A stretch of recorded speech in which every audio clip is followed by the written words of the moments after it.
So in this video, we're going to go ahead and get started with setting up our app, initially. And I'm just going to give a high level overview of the page builder that we're going to be using to design the application. So without further ado, we can just go ahead to create a new app. Just click this button here. After you create your account for Bubble, of course, you may be taken through a wizard, but I've been through all of that onboarding process. But nonetheless, we're just going to go ahead and create a new app. We're going to name our app. So the name of our app is Nest Finder, since we're building a real estate marketplace application. I'm going to call it Nest Finder app because I already technically made this type of app before. And I can't use the same name. Unless for you can name whatever you want. Unless it's just a little survey. What kind of app are you building? Marketplace app. Is it customer facing? Yes, it is. Details of what you're building. What state? Marketplace. What's your goal with this application? Just playing around. And let's go ahead and create a new app.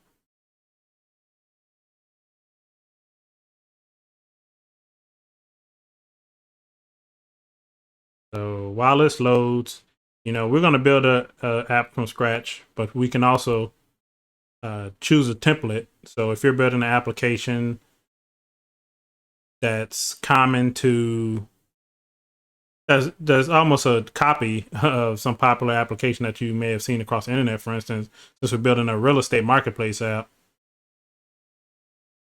similar to a site like Zillow or Trulia or Redfin.com, there's probably already, actually there is already a template that we can use because someone built a Zillow style bubble app before that I can just copy and modify, so it'll save a lot of time. However, for the sake of this series, we're just going to go ahead and build from a blank canvas so we can show you how to use all the functionalities from scratch. So there's just new application assistant. We're going to start from a blank page, so they're going to ask you if you want to add some templates in. So we're just going to start from a blank page and close the assistant. So this is the Bubble app builder. So this is the interface. So as a high level overview, on the left side here, you see some of these windows: a design window, workflow window, data window. And each of these windows has going to take you to different views on the application that you can use to build out your application. But most of your time is going to be spent in this design window, workflow window, in a data window, and occasionally in the styles window as well. Nonetheless, just as an explanation, the design window is where you're going to actually be drag and drop elements. So you can see the elements on this left side bar here: text element, button element, icons, links, images, and more, form elements, input fields, footers and headers, and more. So it's very simple just to go ahead, let's go ahead and drag a footer in, a header, for instance. And you can just go click on that, just drag a header. It's as easy as that. I'm just going to snap it to the top here. And that's how the design window view looks. And anytime we add an element to the design window, you're going to notice there's a configuration toolbar where you can go ahead and configure some of the settings here. We're not going to do this in this video. We're going to do that a little later in the series. But nonetheless, that's how that works. You also have a responsive view. So if you want to see how your app looks on desktop and looks on tablets, mobile as well. Mobile if it's in a vertical position, mobile if it's horizontal. And that's what this responsive view is. Up in the top here, this top navigation bar here, let's start way to the left. You're going to notice this is your pages section. So you can add a new page here. You click on this button, you add a new page. We'll show you how to do that later. You can also add and create new reusable elements, but you can also select some of the elements that's on a page that's already on a page if you want to make some edits to them. For instance, the header. I want to make a edit to the header section, but nonetheless, let's go back to the index page, which is the home page. If you want to make edits to each element, you can also search for an element here. We only have the header element in the page itself. So when we add more elements, you're going to see we're able to make changes to those. Edit, kind of like a basic word editor, just manages all your edits. So if I want to undo some changes, for instance, adding this header here, copy paste. So you can also clone pages. We're going to show you how to do all that. Grid and border. So this grid you see on this background here, we can change the color of those grids. We can make them bigger or larger. You can choose to hide the grids or show them. We're going to show them just to make sure our alignment is in place. And other settings, which we won't get into. Arrange. If you ever use Photoshop or any PowerPoint where you're adding layers of elements on a page, you can bring some to the front, move some to the back, align items horizontally, centered horizontally or centered vertically. Yeah, you can undo any changes here. So that's all there is to that. Undo any changes here. You see the development view here. You can deploy the site live. So when it's time to save your app, publish your actual application, this becomes more relevant, but we won't be doing that. Preview. So we can click this preview button to see what we already built. All we did was add a header. So we're going to be using that feature a lot. So you can see here, this is the header. This is how the site will look.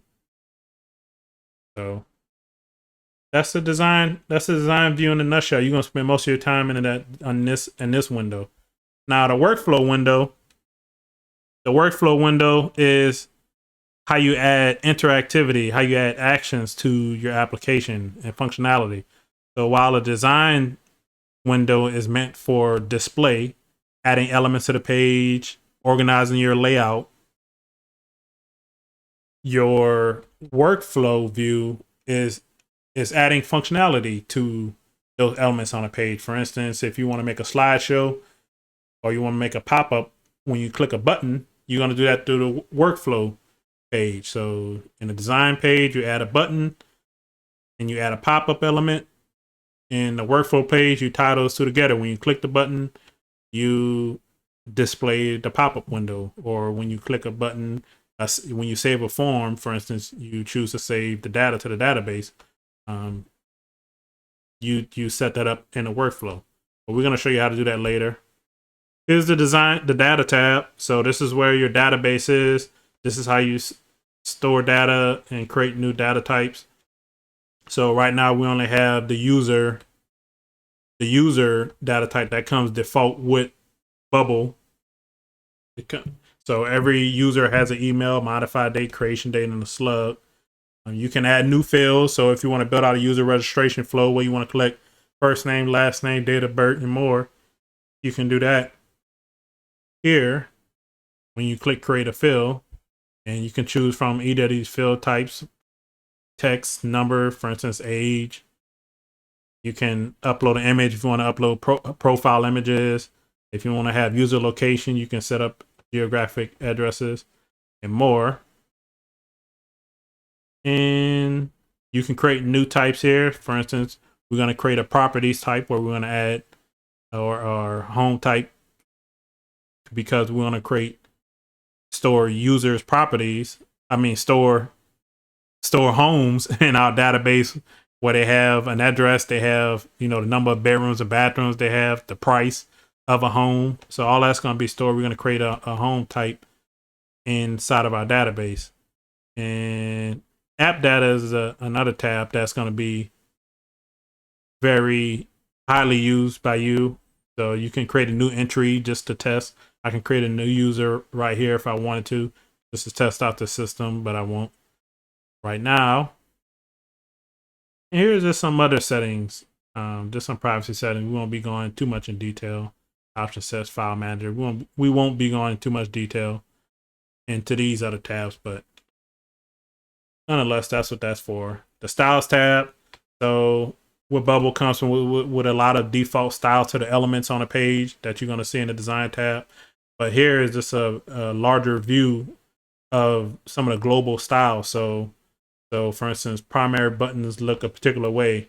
There are these blue buttons, as you can see here, and we can edit this primary button style globally. So you're gonna see this being used a little bit more, a little bit later in the course, in the series. But we won't get into too much of that. That's not the point of this tutorial. Let's go on to the plugins tab. The plugins tab is if you want to add any functionality. So there's third-party plugins that doesn't come pre-built with Bubble that someone else, in the community built that you can use. We're going to use one plugin to make a image uploader, and you can just click add plugin, and you can just search for different pipe plugins and just add them in. So that's a pretty cool feature. So see if we can exit this. Exit that. And then there's a settings tab, just general settings about your app. We won't get into this at all in this series. And just some logs, I guess logging some type of server logs and activities we'll get into.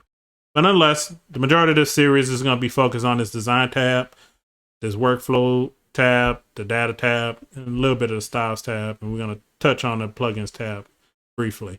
So that's just a high level overview of the Bubble app, of the interface of the Bubble app. And in the next video, we're actually going to get started and building out the layout of our application.